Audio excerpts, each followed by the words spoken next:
সব সংখ্যা কাটিয়ে অবশেষে বাংলাদেশে এসে পৌঁছেছেন ইতালিয়ান প্রবাসী ফুটবলার ফাহমিদুল ইসলাম।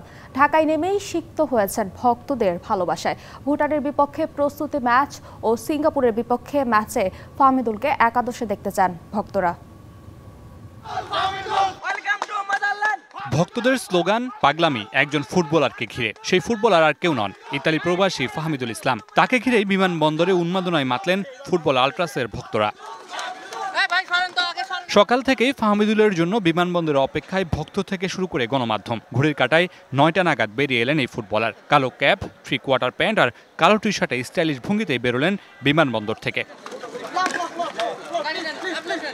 তার জন্য অপেক্ষায় থাকা ভক্তদের কি আর দূর থেকে দেখে মন ভরে? পরিমরি করে তাই তো ভিআইপি গেটের ভেতরে ঢুকে পড়া। দিলেন স্লোগান, কাছে গিয়ে তুলতে চাইলেন সেলফি। ফাহমিদুলকে বরণ করে নিতে বাংলাদেশ ফুটবল ফেডারেশন থেকে যাওয়া মাত্র একজন সদস্যের সেই ভিড় সামাল দিতে বিপাকেই পড়তে হলো। তারপরও যতটুকু সম্ভব সমর্থক আর গণমাধ্যম থেকে আড়াল করে গাড়িতে করে বিমানবন্দর ছাড়লেন ফাহমিদুল।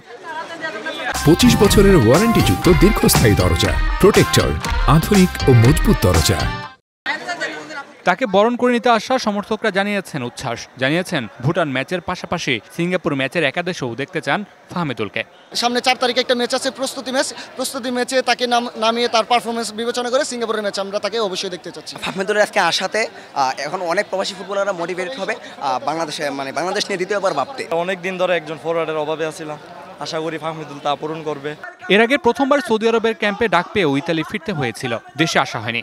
সমর্থকরা আওয়াজ তুলেছিলেন, সেই আওয়াজে এবার দেশে আসলেন। হামজা চৌধুরী, সমিত সোমদের সাথে তাকেও দেখা যেতে পারে সিঙ্গাপুর ম্যাচে। তবে তার আগে ভুটান ম্যাচে নিজেকে করতে হবে প্রমাণ।